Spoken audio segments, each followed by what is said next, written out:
Ya, listo. Muy bien. Buenas tardes. Ahora vamos a iniciar con el tema de pancreatitis aguda. El tema bueno, en general vamos a hablar de pancreatitis, ¿no? El tema de pancreatitis es muy interesante porque se va a poder ver básicamente a diestra y siniestra en muchos casos. O sea, no es único y exclusivo de un paciente, puede verse en diversos tipos de pacientes, ya sean pacientes adultos, jóvenes, niños, muy raro en niños, más que nada en adultos jóvenes. Y, y bueno, es una de las principales causas de consulta en la parte médica, ¿no? Y en la parte de intervención. Ahora bien, ¿es una emergencia? Por supuesto que sí. Y dependiendo de la evolución del paciente, esta puede derivarse en dos, o bien en un tema quirúrgico, es decir, en donde se tenga que intervenir quirúrgicamente, o con un tema de antibióticos. Claro, eso no es nuestra principal función. Recordad que un paciente con pancreatitis nunca por nunca nuestra principal opción va a ser darle antibióticos, sino más bien darle recabida, darle support a este paciente para que pueda mejorar poco a poco. Ahora bien, antes de hablar sobre el tema de pancreatitis, debemos de reconocer cuáles son las enzimas principales en el páncreas. Ahora, las enzimas pueden ser de formas activas y no activas, pero no necesariamente al ser no activas significa que van a estar inactivas para siempre. Estas se van a activar debido a otros procesos. En las activas tenemos las clásicas amilasa y lipasa, la que siempre vamos a tener en cuenta, la que más se va a hablar, ¿no? En las no activas tenemos el tripsinógeno, la fosfolipasa 2, que ya vemos también un tema de inflamación también, la perdón, quimotripsinógeno eh, y demás, ¿no? Ahora, en las enzimas no activas van a ser activadas justamente con enteropeptidasas que se encuentran justamente en el duodeno. Si vemos la imagen, aquí justamente está. Hemos puesto de ejemplo, por ejemplo, el tripsinógeno, ¿no? Recordar que el prefijo geno o sinógeno, perdón, quiere decir una enzima sininógena. ¿Qué quiere decir esto? Que es una enzima que aún no ha sido activada. Ahora bien, este tripsinógeno va a viajar y bueno, va a llegar justamente a la primera porción del intestino, que sería la parte duodenal, y donde va a estar justamente las enteropeptidasas, las cuales van a activarla y lo van a convertir en tripsina, ¿no? Es uno de los ejemplos los cuales vamos a ver cómo cómo estas enzimas no activas se van a activar por fuera del páncreas. Pero también tenemos las enzimas activas también, amilasa y lipasa, como habíamos dicho. ¿Y dónde se encuentran estos? Ahora vamos a ver en la parte histológica. Si logran ver la imagen que está aquí, lo que está representado en negro serían las células acinares. Y las que están en azul serían las centroacinares. En el caso de las centroacinares van a contener agua y electrolitos, en cambio en las acinares van a contener enzimas tanto activas y no activas, y aquí es donde justamente está la amilasa y la lipasa, ¿no? Algo simple nada más como para recordar en dónde está. Ahora bien, también podríamos decir que el etanol, o sea, el alcohol, va a destruir células estrelladas. O sea, si una persona es alcohólica, que ojo, es una de las principales causas también de pancreatitis, no solamente de cirrosis, el etanol va a destruir las células estrelladas y luego va a destruir las células acinares y centroacinares. En cambio, otra causa etiológica, grasas, etcétera, primero lo que va a destruir son las células acinares y no acinares, no directamente a las células estrelladas. Es por eso que si en una pregunta te viene, ¿qué es lo primero que destruye el etanol? ¿Células acinares? No, sino primero va a destruir células estrelladas. Bueno, como hemos dicho, la pancreatitis es el segundo diagnóstico interhospitalario que es muy frecuente, y eso ustedes lo van a corroborar cuando estén haciendo las prácticas en el hospital, porque ahí van a encontrar cada rato pacientes con pancreatitis. Ahora bien, como hemos dicho, los factores causales van a ser múltiples, ¿ok? Como habíamos mencionado, primero va a haber un daño en las células pancreáticas, luego este daño va a hacer que se activen de cierta manera ciertas enzimas, y estas enzimas dentro del páncreas van a, van a derivarse a... En los factores causales vamos a encontrar daño de células pancreáticas, y estas van a producir también una activación de tripsina. Ahora, esta activación de tripsina o de cualquier otra enzima como tal, va a generar también la activación de diversas otras enzimas, como por ejemplo la calicreinacinina, la quimotripsina, la elastasa, la fosfolipasa 2 y finalmente la lipasa. La calicreinacinina va a generar edema e inflamación dentro del páncreas. La quimotripsina va a generar edema, pero también daño vascular. La elastasa, su propio nombre lo dice, va a generar daño vascular y esto a la larga hemorragias. La fosfolipasa 2 va a generar necrosis debido a una coagulación intrapancreática. Y la lipasa, que es producto justamente, o va a ser producto de un daño pancreático interno, va a generar necrosis grasa. Esto es importante recordarlo porque quizás van a encontrar esto en preguntas o incluso en la parte médica y pueden más o menos derivar qué enzima puede estar siendo afectada ahí debido a los signos y síntomas que va a generar el paciente, ¿no?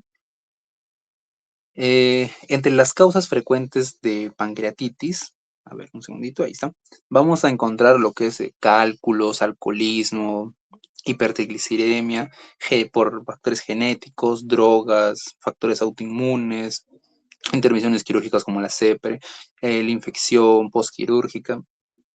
Vamos a encontrar bastantes causas si se dan cuenta. Diuréticos, fibratos, IECAS, metronidazol, VIH, aspergilos, etc. Pero los que más nos importan son los dos principales, los cálculos biliares y el alcoholismo. Esos son los principales factores para llegar a una pancreatitis. El cálculo biliar mayormente va a producir pancreatitis aguda. Porque más que nada el cálculo biliar suele generar una especie de entrelazamiento, un choque a través de los conductos pancreáticos y eso genera ciertos daños. Hay otras más causas también, pero uno de los principales es esa, ¿no? Y el alcoholismo va a generar pancreatitis, pero en este caso crónica. Eso sí también hay que recordar bastante bien. En el caso de las manifestaciones, también es algo importante, una persona con pancreatitis te va a venir con dolor abdominal, pero no cualquier dolor abdominal. El dolor que le va a ocasionar es un dolor de tipo opresivo. Y para entender esos tipos de dolores vamos a hablar de qué tipo de dolor generan las vísceras. Las vísceras huecas y las vísceras sólidas se diferencian en el tipo de dolor que puede ocasionar. En el caso de las vísceras huecas, vamos a tener justamente el estómago, eh, intestino, etcétera. Y este dolor va a ser de un dolor tipo cólico, un dolor que va a generarle punzadas, va a generarle incluso dolores como tipo retorcijones, ¿no? Y el dolor urente es mayormente uno en donde va a generarse quemazón. En el caso de las vísceras sólidas va a generar dolor opresivo, pesadez. El dolor opresivo es muy característico de las vísceras sólidas y ahí es donde va a estar el páncreas. ¿Ok? Ahí es donde va a estar el páncreas. Bien, el dolor del páncreas es muy interesante porque se va a irradiar hasta la espalda. O sea, desde el epigastrio, si ustedes agárrense la parte epigástrica, ¿ya? Y de ahí, con sus dos manos, pásenlo hasta la cintura, como si fuera una correa. Algo similar es el dolor irradiado en cinturón por parte de pancreatitis, ¿no? Este dolor va a ser acompañado de náuseas y vómito, es decir, que la persona te va a venir con un dolor de tipo cinturón, así se le dice, un dolor de tipo cinturón, que tiene o que está acompañado de náuseas y vómitos, o mayormente el paciente te va a decir que no puede consumir nada, no le entra la comida. Puede estar acompañado de ictericia, pero esto no es algo patognomónico de pancreatitis, porque recuérdense que como al ser agudo, puede iniciar sin ictericia y luego después evolucionar. Iliodinámico, es decir, el paciente no va a poder generar pues defecación. Y lo más importante, los signos. No se ven siempre los signos, le voy a ser honesto, pero es muy importante saberlo. Los sangrados peripancreáticos van a generar signos. Por ejemplo, el signo de Gray Turner son pequeños como moretones que se va a ver en la parte de los flancos. Los flancos son por donde están la parte de los riñones, por ahí, ¿no? Más o menos. Ya sé que los riñones están en la parte, o sea, posterior, pero en la parte anterior, en la parte de la cintura, por así decirlo, en los tanto de derecho e izquierdo, van a verse como unos moretones. Ese se llama el signo de Gray Turner. El signo de Kühler es también un moretón, pero en la parte umbilical, es decir, por el ombligo, por ahí va a haber ese moretón. El signo de Fox va a ser también un moretón, pero en el ligamento inguinal, o sea, en la parte de la ingle, ¿ok? Eso sí es bastante interesante ver esos tres signos. ¿Pueden haber más signos? Claro que sí, pero esos son los tres principales para diagnosticar pancreatitis. ¿Ok? Listo. ¿Qué más tenemos aquí? Bueno, la fiebre es curioso, ¿ya? La fiebre normalmente suele ser acompañada de pancreatitis, sí, pero normalmente se le dice que esta fiebre está asociada a pancreatitis solo si esta fiebre dura de entre 2 a 3 días. Si esta fiebre pasa los 3 días, ya no es producto de una pancreatitis, sino de producto de otra etiología, ya sea infecciosa, etcétera. O sea, no necesariamente es la pancreatitis que está haciéndote fiebre. Listo. Hay dos fases, las fases tempranas, que son alteraciones sistémicas que puede durar una semana o incluso menos. Y bueno, ahí mismo hemos dicho, ¿no? Algunas alteraciones transitorias que suelen ser menos de 48 horas y alteraciones persistentes más de 48 horas, ya sea los dolores que va a sentir, las náuseas, etcétera. Y la fase tardía ya serían cambios morfológicos pancreáticos. Si la persona no se recupera del todo, puede generar hasta necrosis pancreática. Recordar que esta es una afección de emergencia y por lo tanto debe intervenirse rápidamente. Bien, criterios de Atlanta. Ustedes cuando van a ver un paciente con náuseas, vómitos, fiebre e incluso también dolor sugestivo quizás, ustedes no van a decir, ya tiene pancreatitis. No. Ustedes lo que tienen que sí o sí diagnosticar, o sea, sí o sí le tienen que diagnosticar algo, pero no van a decir directamente, tiene pancreatitis y le das el tratamiento de pancreatitis. Recordad que el tratamiento de pancreatitis es un poco drástico, ¿no? Entonces, no van a hacer eso.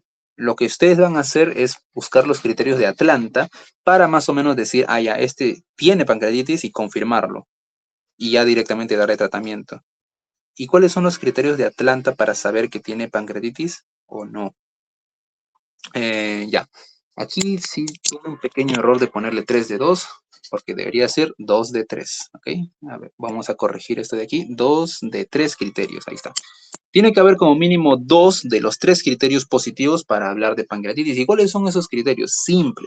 Primer criterio, un dolor abdominal sugestivo. ¿Qué quiere decir esto? Que el paciente sí o sí te tiene que venir con un dolor en la parte epigástrica que se va a irradiar a la espalda en forma de cinturón. Ese es el dolor sugestivo de pancreatitis. Entonces, ahí tienes uno positivo. Perfecto.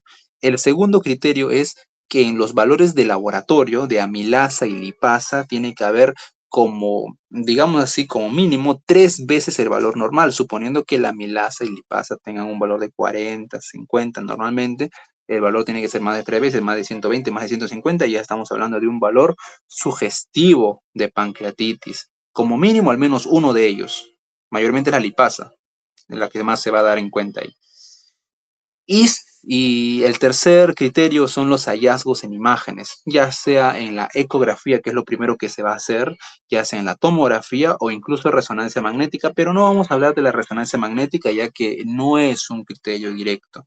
Mayormente utilizamos la ecografía para esto, ¿ok? Listo. Ahora, una de las cosas que también se tiene que saber es que no necesariamente, como habíamos dicho, se va a necesitar los 3 criterios positivos. Como mínimo tiene que haber 2 criterios. Y ahora ustedes me dicen, Omar, ¿y qué tal si el paciente tiene dolor abdominal sugestivo? Por supuesto, pero no tiene valores de amilasa y lipasa. El laboratorio, no sé, suponiendo, es muy temprano, madrugada y no se puede sacar rápido, o no sé, hay que imaginar el peor de los casos. Y no hay. No hay para sacar amilasa lipasa, que ya sería un delito no haber, pero no hay, ya. Entonces, cuando no hay uno de esos dos primeros, vamos a buscar el tercero, que es hallazgo en imágenes. Tú no vas a decirle, ya, saque la resonancia magnética, estás loco.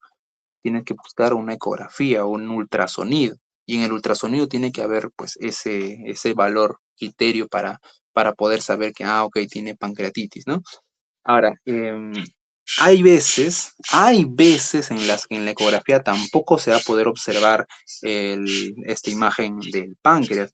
Entonces, lo más común, o sea, lo más coherente sería sacar una tomografía, pero a veces la tomografía no está al alcance de todos. Y recordar que la primera línea de acción para una emergencia así es la posta, y a veces en las postas no hay tomografías.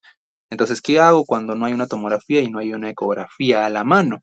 Pues ahí sí tiene que ver bastante el criterio del médico. Es decir, si el médico mira, ya ustedes pues, van a entender la parte semiológica, mira, y tiene dolor sugestivo, tiene ictericia, tiene fiebre, no puede comer, tiene sudoración nocturna, etcétera, etcétera. Y encima en su historia te dice que es alcohólico, etcétera. Entonces, ustedes no van a pedir no sé, un laboratorio, ni van a ver imágenes, eso se va a demorar. Entonces ustedes ya tienen que actuar rápido porque es una emergencia y recordar que ustedes son médicos y ya tienen que actuar en la parte de criterio semiológico, ya no tienen que basarse tanto en el laboratorio e imágenes. Y ustedes me van a decir, ¿no? Pero Omar, entonces, ¿para qué sirven los criterios de Atlanta si los criterios de Atlanta te dicen como mínimo 2 de 3? Y yo les pregunto, ¿van a esperar que exista 2 de 3 para iniciar tratamiento? No. Entonces ahí viene la cosa del criterio del médico, ¿no? Son decisiones un poco extremas que ustedes van a verlo en el día a día, en la parte clínica, y van a ver que el doctor pues les va, o sea, una cosa es la teoría y otra cosa es la práctica. En la teoría sí o sí tienes que tener 2 de 3. En la práctica, con uno y ya ves criterios semiológicos, ya puedes incluso iniciar tratamiento, pero con muchos criterios semiológicos, ahí sí tienes que tener experiencia en esa parte. Listo. Otra cosa, antiguamente se utilizaba la amilasa lipasa control. ¿Qué quiere decir eso? Que cada cierto tiempo le buscabas los valores de amilasa y lipasa para saber si se está mejorando o no. Hoy en día ya no se utiliza ya que el tiempo de vida de la amilasa y la lipasa varían. Y miren, ahí está un pequeño cuadrito que les puse. Miren, la amilasa, el pico máximo que va a tener de 6 a 12 horas. Y va a durar ese pico más o menos de 3 a 5 días hasta que se disminuya y se disipe. La lipasa, por otro lado, tiene un pico máximo de 12 a 18 horas y dura hasta 10 días. Ahora bien, este pico va a significar que cuando una persona tiene pancreatitis y suele ir mejorando, no va a ser específico para saber si está mejorando o no, porque va a tener un tiempo de vida media. Entonces no vas a decir, ok, se está mejorando y no, para nada. Entonces, eh, tú no vas a buscar una amilasa y lipasa control. Tú tienes que hacerle más o menos ver la parte semiológica, si está mejorando comiendo, si está empezando a tolerar la comida, tolerar el agua. Ahí recién es donde vas a saber que está mejorando. Y cuando te pregunten cuál de los dos es más específico, amilasa o lipasa, simple, ¿cuál dura más? El que dura más es la lipasa. Por lo tanto, tú vas a decir, más específico, la lipasa. Punto. Sin embargo, no es tanto también por lo que dure. Recordad que la amilasa también es secretada por otros órganos. Aparte del páncreas, también se secretan en las glándulas salivares. Por lo tanto, no es tan específico. ¿Ok? Listo. Sin embargo, suponiendo que una persona, no sé, Pepito, ya tuvo pancreatitis, lo curaste, llega a su casa, sigue con su vida, con su mala vida y vuelve a tener pancreatitis en unos días nada más, ¿eh? Y vuelve por el mismo caso, ya. Eso significa una repancreatitis, una reinfección en este caso. Una recaída ya, para ser más específico, porque no es una infección directa, ¿no? Una recaída, ya. El paciente tiene una recaída de pancreatitis. Entonces, ¿tú vas a pedirle amilasa y lipasa? No. Tú lo que vas a pedir es amilasa. ¿Por qué? Porque lo más probable es que quizás la lipasa, o sea, suponiendo que Pepito salió un día, no sé, hay que ponerle un día 3 de enero ya. Y ya, 3 de enero fue a su casa, luego de 2 días vuelve. Entonces, suponiendo, la amilasa quizás ya se ha disipado hasta ese momento, pero la lipasa sigue activa porque la lipasa dura 10 días. Entonces tú no vas a pedir una lipasa porque la lipasa aún va a seguir aumentada, a pesar, o sea, ya sé que ya se ha curado, pero va a seguir aumentado hasta 10 días. Luego después se va a disipar. Es por eso que no es específico para casos de remisión de enfermedad. Entonces vas a pedirle amilasa porque este desaparece rápido. Y si la amilasa está aumentado es porque recién ha tenido una recaída de pancreatitis. Es por eso que cuando tiene una recaída vas a pedir más bien amilasa o más bien te vas a fijar en los valores de amilasa, no tanto por la lipasa, porque la amilasa se desaparece rápido. Es por eso que si tiene una recaída, recordar que pues lo vas a medir mejor con la amilasa, ¿no? Y listo. Bueno, en el caso de la severidad, no es tan específico ver esto porque la severidad se va a ver más que nada en las partes imagenológicas, ya sea en la tomografía, etcétera. Pero también se puede ver también por las fallas orgánicas. Es decir, si la persona tiene una severidad, entre comillas, leve, significa que el paciente no está teniendo todavía fallas orgánicas, solamente tiene, de cierta manera, no apetito, etcétera. Cuando está moderadamente severa, ahí estamos hablando de una falla orgánica transitoria, menos de 48 horas.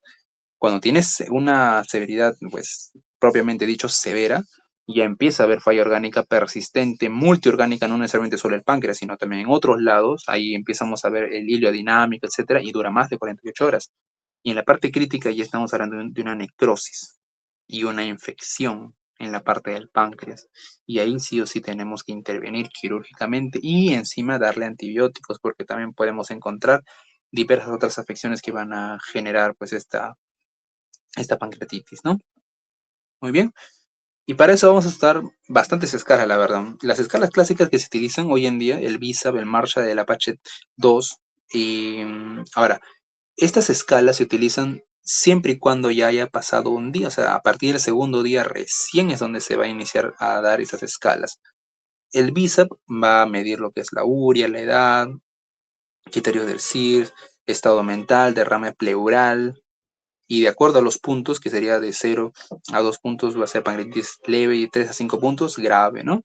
Marshall ya sería la parte respiratoria, creatinina, presión arterial, o sea, vamos a tener bastantes escalas. No es necesariamente que se recuerden todo esto porque allá hay de alguna manera tablitas y directamente aplicaciones, incluso que quizás al finalizar el curso voy a enviarles una nota con todas las aplicaciones interesantes para que lo puedan tener en su celular, con todos estos criterios para que directamente coloquen los datos, ¿no? Y bien, ahí donde se va a utilizar. Miren, mayormente el BISAP ya no he visto que se utilice tanto, el Marshall sí y el Apache 2 también. Aquí dicen UCI, pero sí lo utilizamos bastante en la parte de hospitalizaciones, ¿no? Muy bien.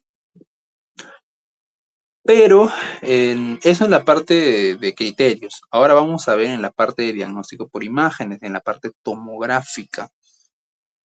Vamos a encontrar el Baltasar y el Mortel. El Baltasar el que también se utiliza, de leve, moderado, grave, etcétera, ¿no?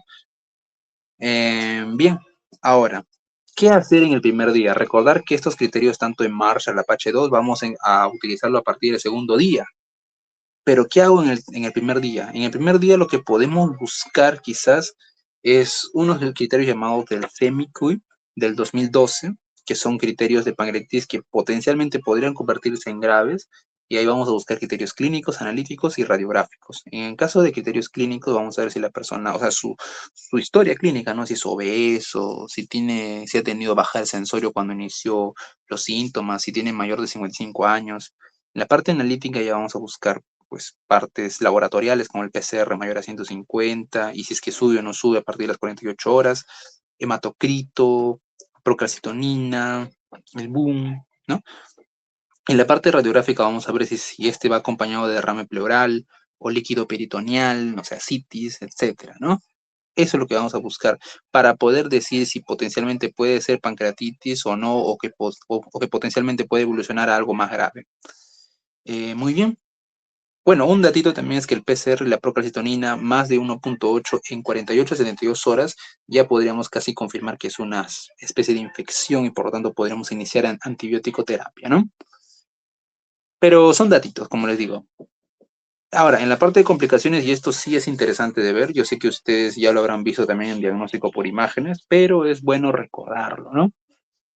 Cuando un paciente ya tiene un mes, por así decirlo, con este daño, vamos a encontrar algo interesante. Ahora, ¿por qué digo un mes? Porque es el tiempo el cual va a evolucionar esta enfermedad. Más de 4 semanas y menos de 4 semanas, para decirlo de una manera mucho mejor, ¿no? Menos de 4 semanas si es una pancreatitis aguda intersticial y luego si es una pancreatitis necrótica. ¿Qué quiere decir esto? Una pancreatitis aguda intersticial es la que vamos a encontrar, pues lo normal, ¿no? Lo que nosotros decimos propiamente pancreatitis, pero cuando nosotros encontramos pancreatitis necrótica, es decir, vamos a encontrar signos de isquemia y necrosis en la tomografía. Ahí vamos a decir que es una pancreatitis necrótica. Cuando es menos de 4 semanas, nosotros vamos a encontrar en la pancreatitis aguda, o sea, aquí vamos a encontrar colecciones líquidas agudas, es decir, alrededor va a haber colecciones líquidas. Ojo, en menos de 4 semanas, ¿eh? Y cuando es una pancreatitis necrótica, lo que vamos a encontrar, obviamente, es una colección de tejido necrótico, es decir, hipodenso, como estamos viendo una tomografía, es hipodenso, y alrededor va a ser como negrito, ¿no? Así es como se va a ver la pancreatitis necrótica. Eso es en menos de 4 semanas, cuando ingresa el paciente. Si el paciente no remite, no se cura y remite peor, entonces vamos a ver que a partir del mes, o sea, después de las 4 semanas, vamos a encontrar que la pancreatitis, que normalmente era aguda, la pancreatitis aguda se va a convertir en un pseudoquiste. Dentro va a haber líquido, como una especie de globo inflado se va a volver ese páncreas. Y lamentablemente, pues esto ya sí o sí tiene que hacer intervención quirúrgica. Y La pancreatitis necrótica, ¿qué se transformó? Pues simple, en una necrosis encapsulada. Recordar que el cuerpo humano va a tratar de encapsular todo lo que esté conllevando un daño, pero en este caso la necrosis va a encapsular y esto puede generar incluso infecciones y es muy fuerte. Entonces, esto también va a requerir bastante lo que es el tema de intervención quirúrgica. Eso es lo que va a pasar a partir de antes de las 4 semanas y después de las 4 semanas. Por eso este cuadrito es muy interesante y yo sé que ya lo han visto en diagnóstico por imágenes, así que no es como que muy difícil de entenderlo para ustedes. ¿Ok? Listo. Y lo que hemos estado buscando, el tratamiento. El tratamiento más que nada se va a tratar en la medida de lo posible de que la persona, uno, se hidrate y otro es que lo más antes posible que la persona vuelva a comer. Porque antes, o sea, darles un pequeño resumen, ¿no? Antes se trataba de que la persona esté en NPO y hasta ahorita se utiliza, o sea, no habría ningún problema en ese tratamiento. El problemita es que si mucho tiempo lo tienes en NPO, lo puedes hacer que la persona se debilite y por lo tanto, pues, que pueda progresar esa pancreatitis. Ahora bien, entonces vamos a hablar cómo se hace esto, ¿no? En el caso de la fluidoterapia, la hidratación antes era una hidratación enérgica, una sobrehidratación o una sobrecongestión. Es decir, ¿qué es lo que hacías antes? O sea, lo que se hacía en unos años antes era darle aproximadamente de 250 a 500 mililitros por hora seguidos entre 12 a 24 horas. Es decir, que casi todo un día podrías darle cada hora 250 a 500 mililitros. O sea, es una sobrecongestión de líquidos para que el paciente pueda mejorar supuestamente. Que claro, sí había resultados, pero se vio que lo mejor que podrían hacer es una hidratación moderadamente agresiva. O sea, tampoco no tan agresiva, pero sí o sí tiene que ser una hidratación rápida y coherente. Por ejemplo, en este caso estamos viendo que puedes darle 10 mililitros por cada kilo del paciente por 30 minutos y luego después puedes darle aproximadamente 1,5 mililitros por kilo del paciente en 24 horas. Así es como se iba dando más o menos esta hidratación hoy en día, ¿no? Honestamente, ambos han tenido resultados, pero según las guías, la segunda es la que está teniendo incluso muchos más resultados ahora. Si se dan cuenta, la hidratación moderadamente agresiva, o sea, la que se utiliza ahora, depende bastante de cuánto pesa el paciente y también es mucho menos agresiva que la anterior, ¿no? Ahora bien, la hidratación hoy en día van a encontrar que, pues sí, lamentablemente, pues al no haber tantos recursos, utilizan el NaCl, que sería el ácido clorhídrico, ¿no? Este, perdón, el suero fisiológico, perdón, disculpen. Y lamentablemente lo que va a pasar es que te es un cristaloide. Y al ser un cristaloide, puede generar que se active, pues, enzimas, como es el caso de la tripsina, y puede empeorar también la situación. Eso es lo curioso, ¿no? O sea, tratan de curar de alguna manera la pancreatitis y pues al darle este suero fisiológico, pues lo que hacen es justamente eso, ¿no? De cierta manera, pues, darle más recabida a esta tripsina. Ahora bien, en el caso del cloruro de sodio, NaCl, ¿no? El cloruro de sodio, pues, lamentablemente es el más común, es el más rápido de encontrar y por lo tanto, pues, no, es difícil recomendarle otro tipo de líquido al paciente. Pero si nos basamos en las guías, pues sí, el lactato de Ringer, que es justamente pues lo que normalmente vamos a utilizar o lo que deberíamos utilizar, este sí va a mejorar bastante. ¿Por qué? Porque este no va a activar en el caso de las tripsinas, sino más bien lo que va a hacer es ayudar a de alguna manera revascularizar todo lo que es el páncreas, ¿no? Y eso obviamente mucho mejor. Sin embargo, ya saben, cloruro de sodio es el que más se utiliza hoy en día. La analgesia, ¿puedes darle opiáceos y AINES? Sí, pero no es tan recomendable, solamente si el paciente pues sufre bastante dolor, demasiado, por así decirlo. Metamizol, lo más común, ¿no? Pero es dependiente, o sea, aquí quiere decir esto, que solamente le van a dar cuando haya dolor, no es que cada 8 horas no, ¿ok? Eso sí es como para darle un datito, ¿no? Porque a veces uno piensa que le van a dar cada 8 horas o así, pero no, no, no, no es así. Solamente van a van a darle solo cuando el paciente diga, me duele y todo eso, ya. Condicional, ajá, le llaman así, un metamizol condicional. En el caso de la nutrición, vamos a darle una dieta. Ahora, antes la dieta era escalonada, es decir, poco a poco ibas. Primero le ponías en NPO, es decir, no comía.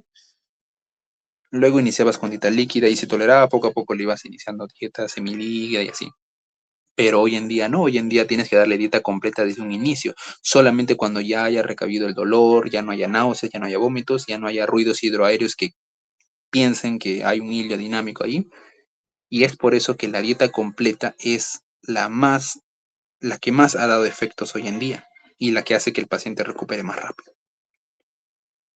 Ahora, en una pancreatitis aguda moderadamente severa, ahí sí tienes que darle una nutrición enteral. ¿Y cuál es la mejor nutrición enteral? Porque recuérdense que por vía oral ya no va a poder alimentarse bien. Estábamos hoy en día pensando que era la nasoyoyenal, pero la mejor es la nasogástrica. Eso sí hay que recordarlo bien, la nasogástrica es la mejor. La parenteral solamente se utiliza cuando ya la pancreatitis es severa y el paciente ya no tolera nada. Como hemos dicho, antibióticos no en profilaxis, solamente cuando hay leucocitos elevados, pero y aún así no es indicativo directo para antibiótico terapia, pero podrías ya pensarlo cuando los leucocitos están alterados, ¿no? Cuando ya piensas que hay una infección ahí. Cuando hay una necrosis estéril, es decir, que es una necrosis, pero no es que dentro haya microorganismos, pues el manejo tiene que ser ya personalizado, un manejo conservador, dependiendo de cómo tolera el paciente y todo lo demás.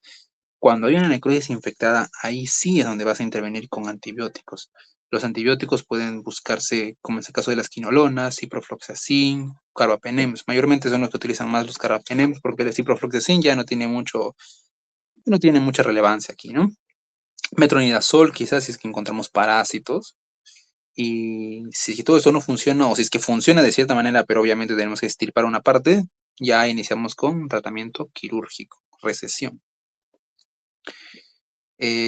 ¿Cómo yo diagnostico que un paciente va a tener una necrosis infectada o no? Simple, aparte de los leucocitos y todo lo demás, vamos a encontrar también que en la tomografía dentro del páncreas va a haber aire y recordar que el aire siempre va a ser pues emitido por bacterias y por lo tanto si ustedes encuentran aire en el páncreas que normalmente no debería haber ahí, pues ustedes ya están pensando que hay seres vivos ahí dentro habitando.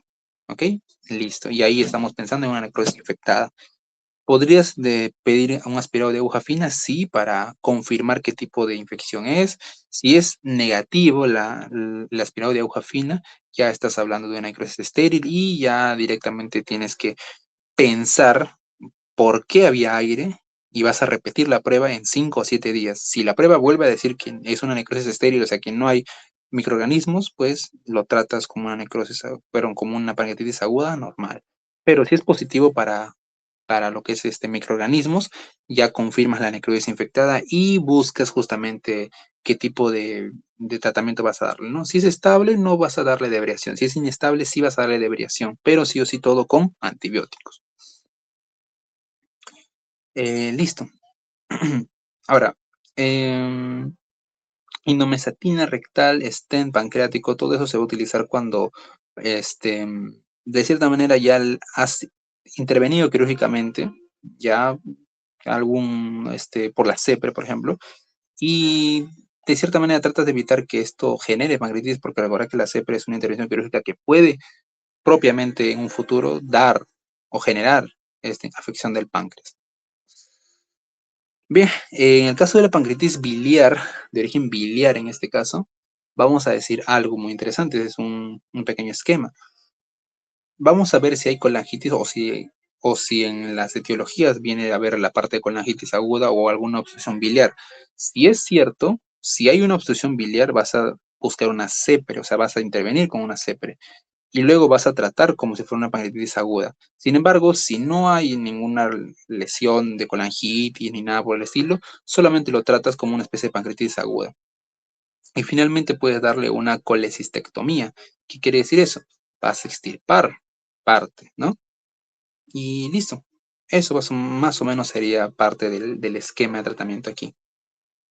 Ya sé que es como tal un esquema muy grande, pero créanme que es de lo más sencillo posible en el caso de pancreatitis. Solamente recordar cómo lo trata, recordar que vas a buscar la parte de o sea, las quinolonas ya no se utilizan tanto, pero en algunos lugares sí. Los carbapenems y el metronidazol, si hay parásitos, perfecto, la verdad. Listo. Con eso concluimos la parte de pancreatitis aguda.